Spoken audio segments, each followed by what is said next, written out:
Buenísimo. Ahí estamos grabando y este es un video para el podcast Justificaciones. Estamos con Fernando Esteche. Fernando es un dirigente político, doctor en comunicación social, es argentino, estudió en la Facultad de Periodismo en la Universidad Nacional de La Plata, donde además se desempeña como profesor titular de las cátedras de Relaciones Internacionales y Historia Contemporánea de América Latina. También es parte del equipo que dirige la agencia PIA, Periodismo Internacional Alternativo. Fernando, me gustaría empezar preguntándote qué cambios vos ves en tanto y en cuanto a política internacional después de, el advenimiento de la pandemia por COVID-19 y las restricciones en tanto en el campo político, económico y del sistema de salud en Argentina, en el mundo, pero especialmente en Latinoamérica.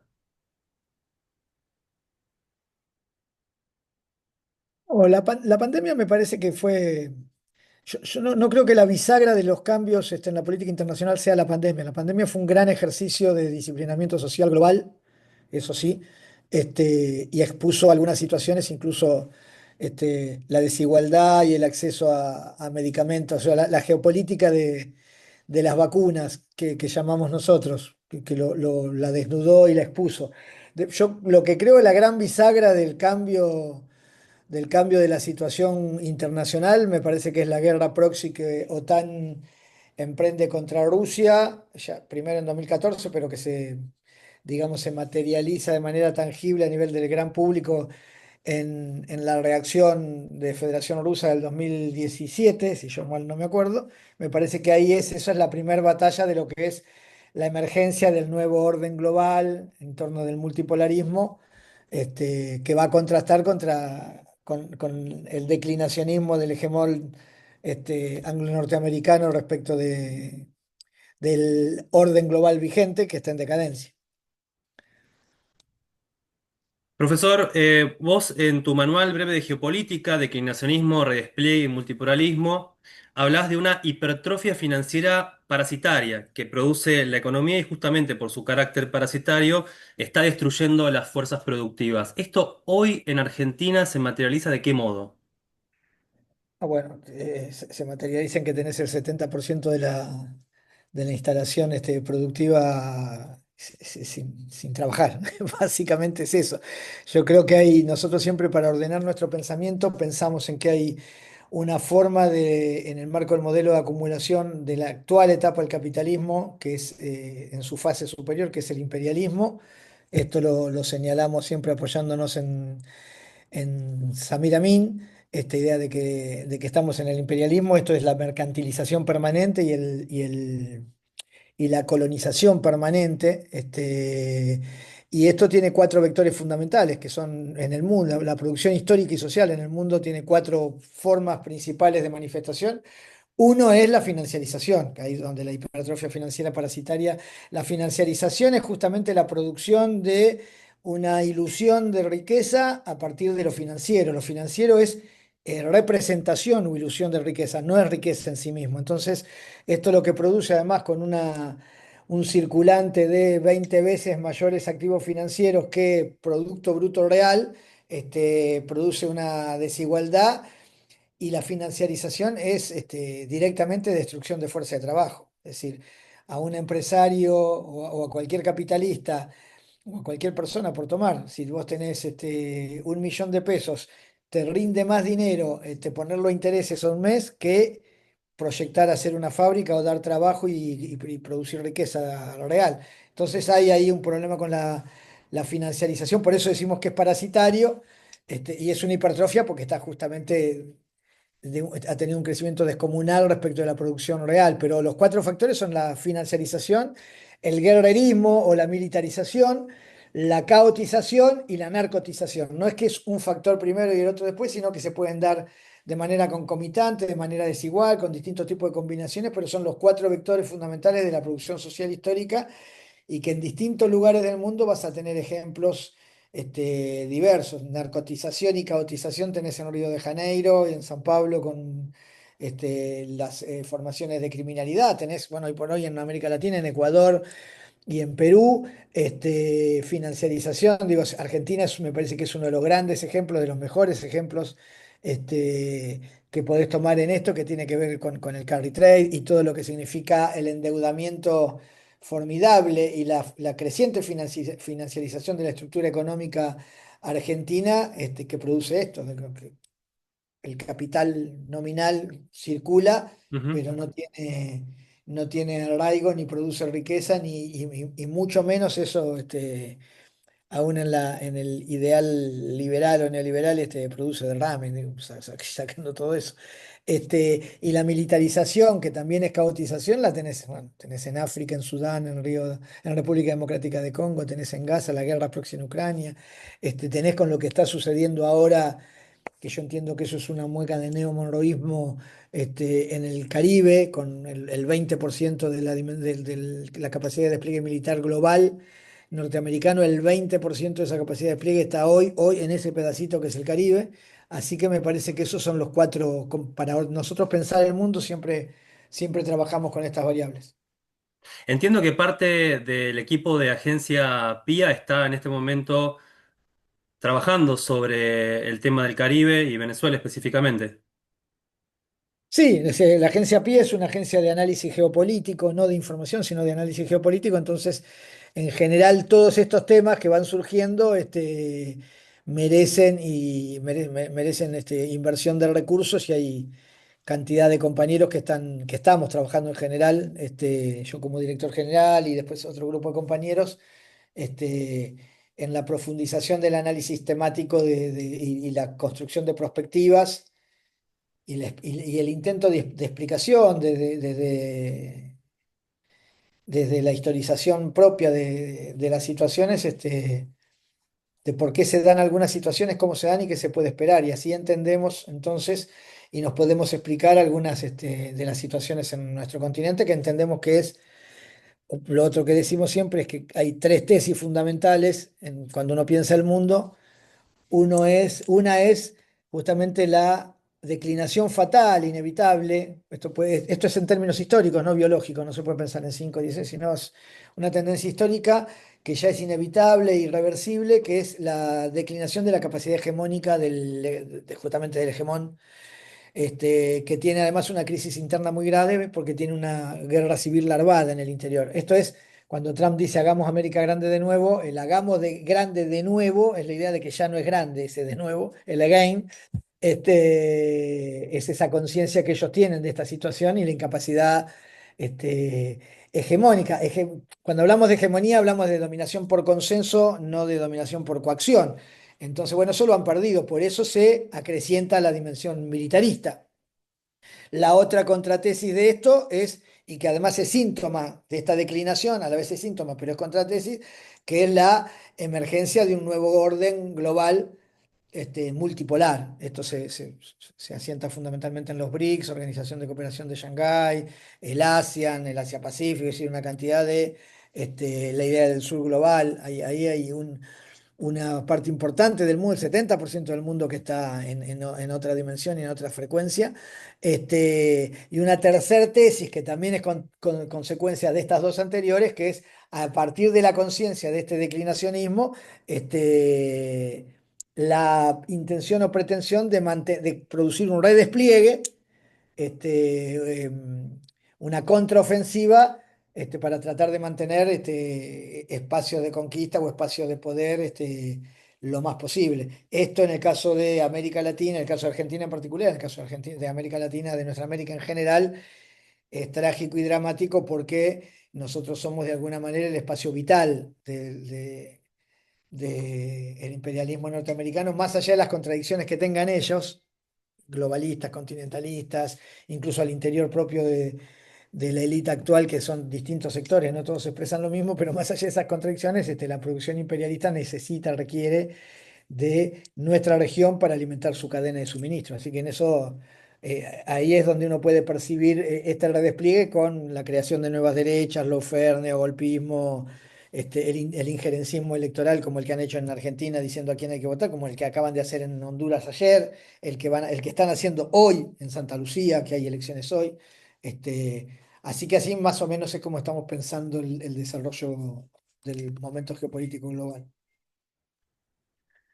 A principios de este año hubo una así llamada guerra comercial arancelaria, donde de alguna manera las importaciones y exportaciones a nivel global declararon una guerra así llamada comercial entre China y Estados Unidos. Al mismo tiempo, también las grandes potencias como en sus representantes, como Xi Jinping, Trump y Putin, han tenido varias reuniones. ¿Cómo afecta el panorama internacional actual a la Argentina, considerando que la libertad avanza y el presidente Javier Milei tiene una alianza de primer orden con Estados Unidos y al mismo tiempo unos tratados comerciales con la parte oriental, con China específicamente?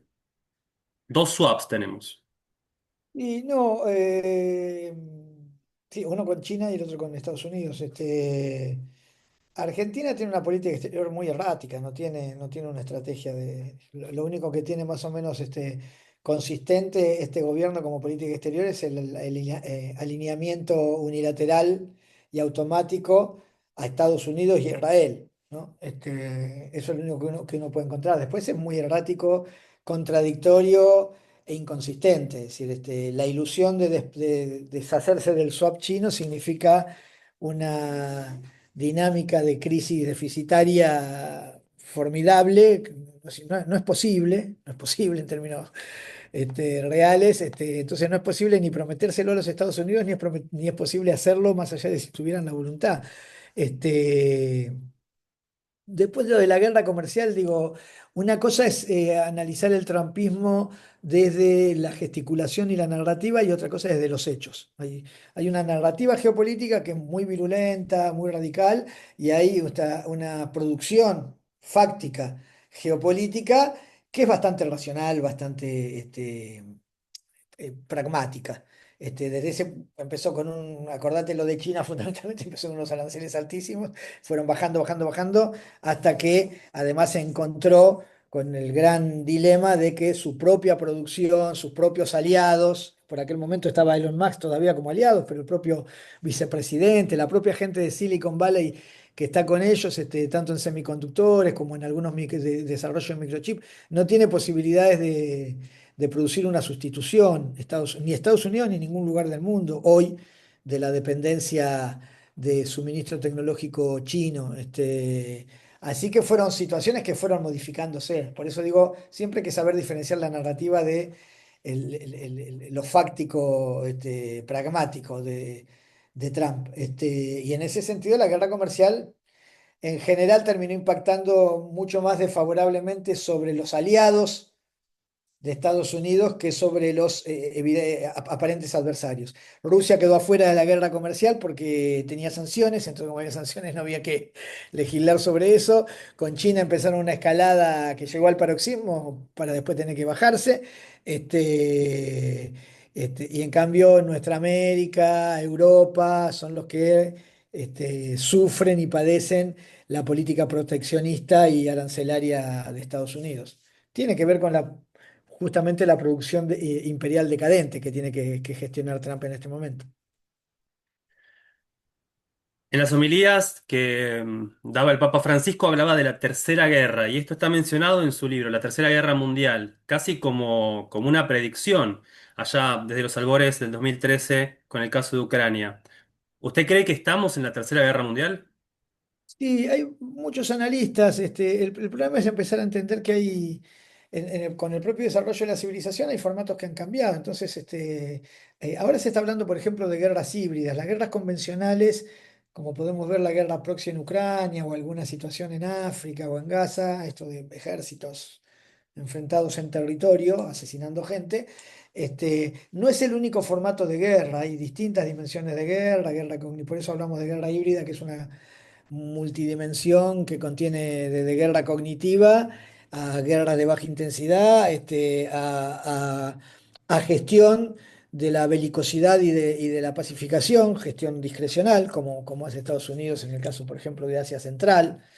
Y entonces lo que decía el Papa Francisco, que es una guerra, que él decía que era una tercera guerra mundial fragmentada o con nuevas formas, no era la guerra de ejércitos de potencias enfrentados, sino que esas potencias se enfrentaban a través de nuevas formas. Entonces, bueno, desde ahí, claro, Ucrania se explica, Ucrania ya estaba insinuada en el 14 con el Euromaidan, estaban las revoluciones de colores, después tanto en Europa Oriental como después vinieron las revoluciones Ujú. de colores en lo que llamó las primaveras árabes, estaba la expansión de la OTAN, estaba la creación de estructuras de violencia como Al-Qaeda, ISIS, Estado Islámico, todo eso, son formatos de caotización, de guerrerismo.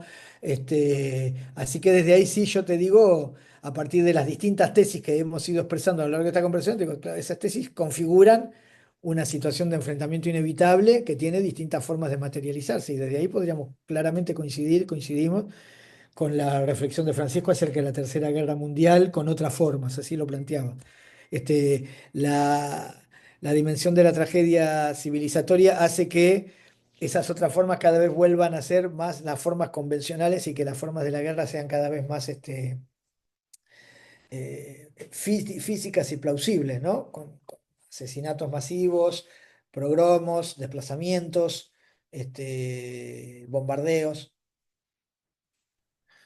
Profesor, estamos viviendo una crisis de representación en la política mundial, pero específicamente en la Argentina hay una crisis de representación de sus referentes con el advenimiento de las derechas radicales, con lógicas no solo muchas veces discriminatorias con las minorías, sino también bajo significantes que se pueden enumerar en sus campañas como las fuerzas del cielo o somos estéticamente superiores, enunciadas por La Libertad Avanza y por el presidente Javier Milei.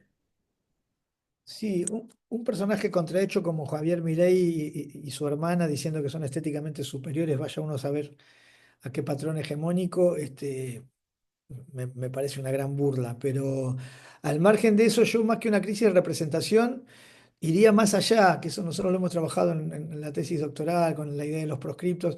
Lo que hay es una crisis de la democracia liberal a nivel global, de la democracia liberal como dispositivo de construcción de orden, de normalidad y de legitimación de la legalidad. Desde ahí está todo en crisis.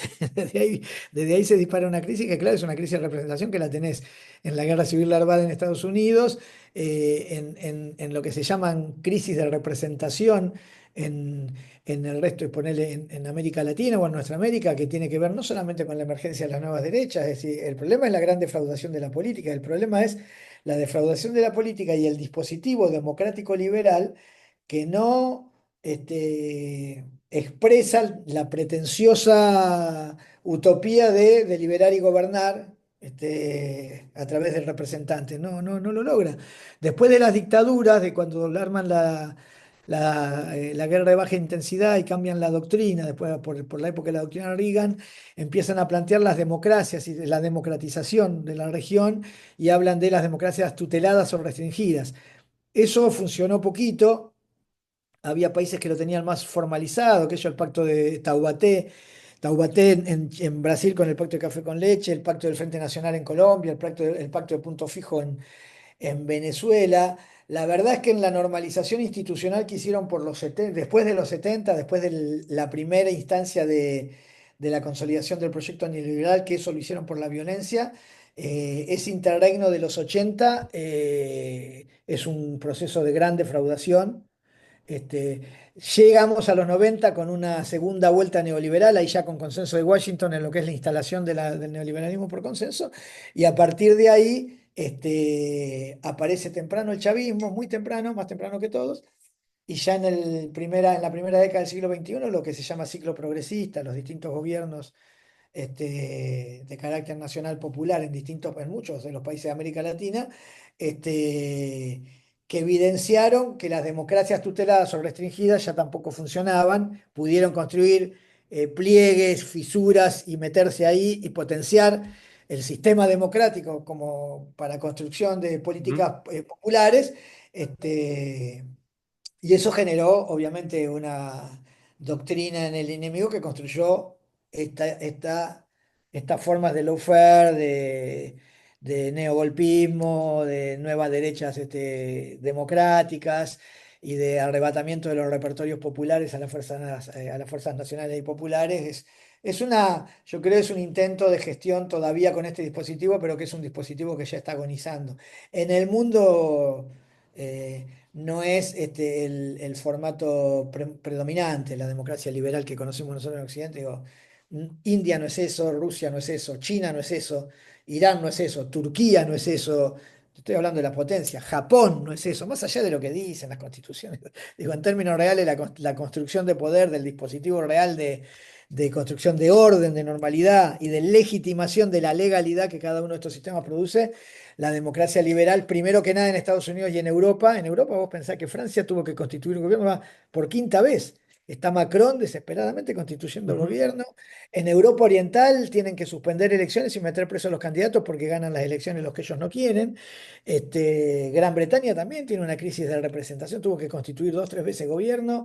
Y Estados Unidos, desde el fraude, desde el primer fraude allá de Jeb Bush en adelante, hasta las imágenes ya casi patéticas del Capitolio con el indio, los cuernos, eso, me parece que da cuenta de que esto está en un sistema de degradación y de delegitimación muy grande, que es lo que además hace que cuando las elecciones no son obligatorias, vote la mitad del registro posible, ¿no? Y es un proceso, una situación que está pasando ahora en Argentina, a pesar de que en Argentina las elecciones son obligatorias. El sistema político está un elemento final que agrega a todas estas situaciones, que la política formal que juega el juego de la democracia liberal está muy alienado y muy enajenado, las dos cosas, alienado y enajenado, de la problemática real de nuestro pueblo. Está en otro circuito, en otra discusión. Pretenderían ellos que a nuestro pueblo le preocupe la suerte judicial de tal o cual, Ujú. pretenderían ellos que a nuestro pueblo le preocupe la suerte de tal ley o tal otra ley, que probablemente la ley impacte directamente en la vida cotidiana, pero la verdad que no han encontrado narrativa, ni explicación, ni forma de comunicación con lo popular, con el mundo de lo popular, que además, guerra cognitiva mediante y consumos culturales novedosos, está también crecientemente enajenado, naufragando muchos de estos sectores en la idiocia. Hay como una espectacularización de la política. Usted como parte de, bueno, una parte muy activa de la política y un referente para gran parte de las juventudes, específicamente dentro del campo de la militancia, puede observar que de alguna manera hay como un corrimiento de la política hacia los jóvenes, por lo menos en Argentina. Mirá, los jóvenes son la franja etaria mayoritaria en el mundo. En el mundo, sí. Hay más jóvenes en el mundo que adultos mayores. En el mundo.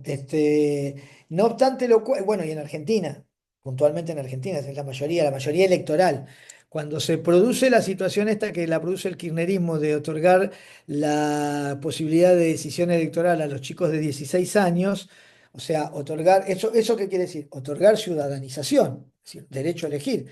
Esa ciudadanización es incompleta, lo único que le otorgaron es derecho a elegir, no le otorgaron derecho y acceso a libre información, a libre flujo de información, que implica además formación, eso es educación.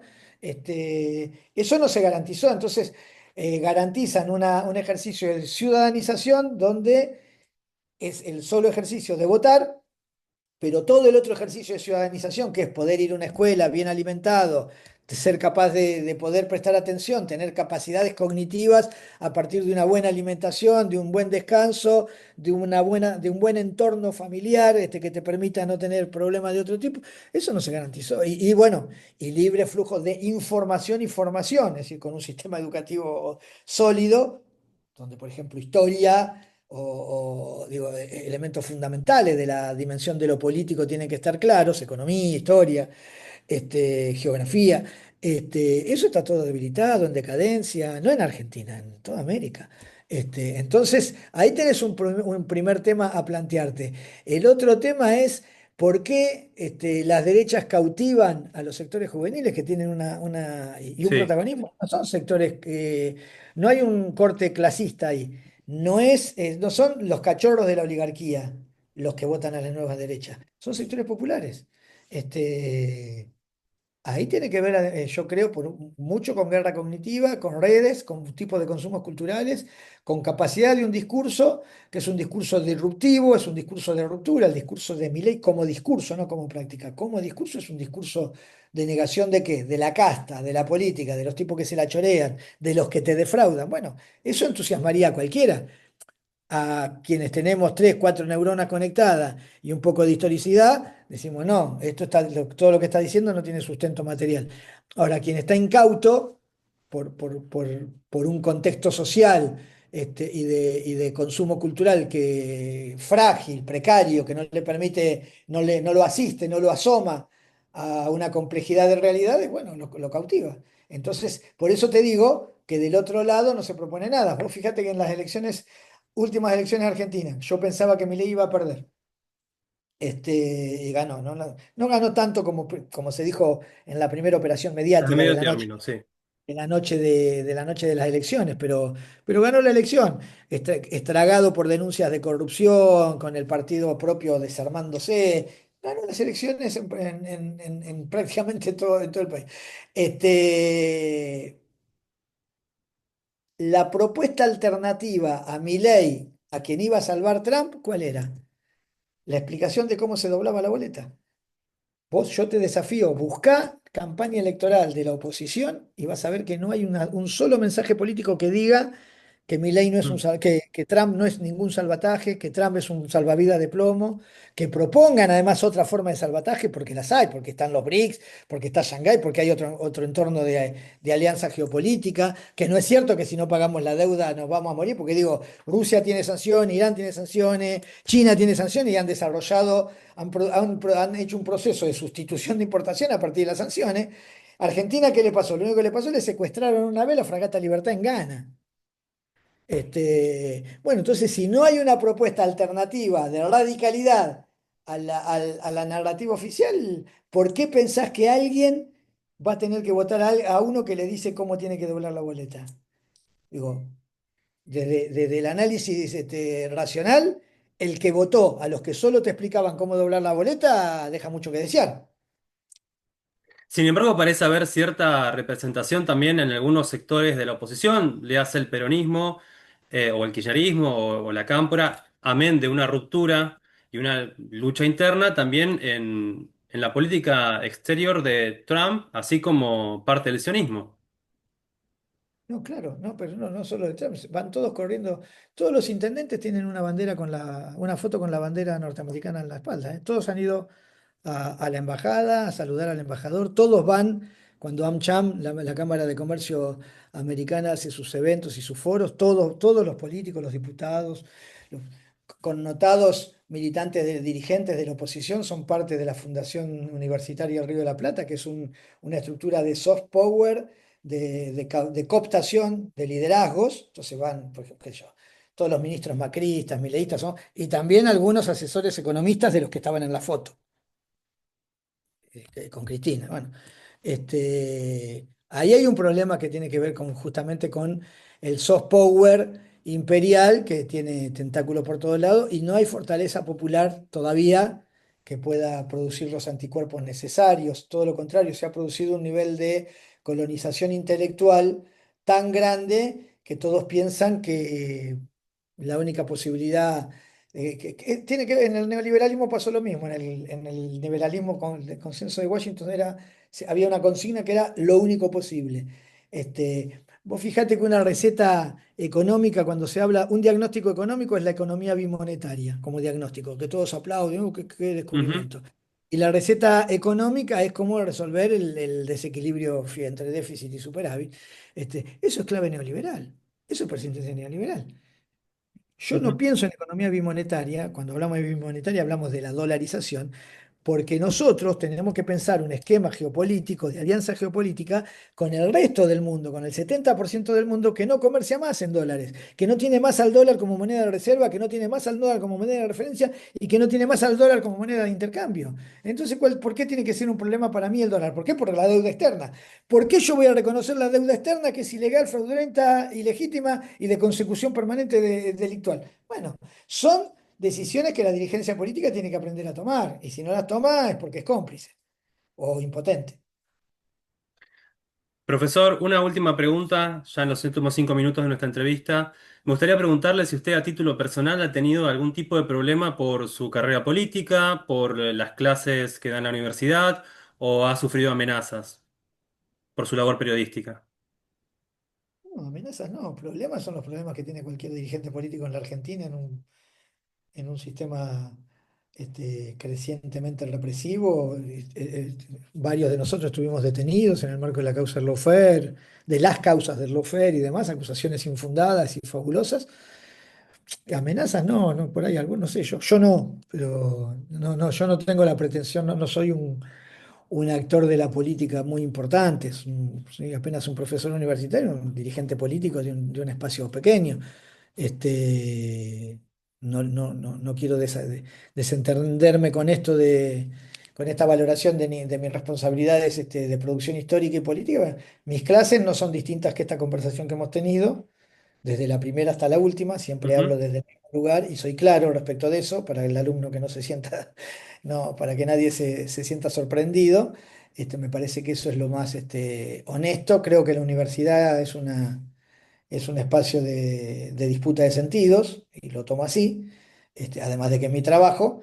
Y después la militancia tiene las consecuencias previsibles de la acción histórica que uno tiene. Nosotros hemos sido muy protagonistas en los 90 de la resistencia contra el neoliberalismo. Eso nos trajo consecuencias obvias, represivas, porque hemos sido protagonistas, y hemos estado con mucha exposición. Y después nos ha tocado, desafortunadamente, ser parte del gran pelotón de cientos de compañeros que fueron a prisión en el marco del Lofer. Pero eso lo afrontamos, todas esas situaciones las afrontamos con dignidad y sin preocupación, digo, con el dolor que significan transitar esas cuestiones, pero con la satisfacción y la tranquilidad de que no tienen que ver con la acción, con la propia acción histórica, que siempre la pensamos en la clave de la defensa de los intereses populares y nacionales, no, ni en ninguna otra. Profesor, muchísimas gracias por esta entrevista. Bueno, gracias a vos. Dejo de grabar.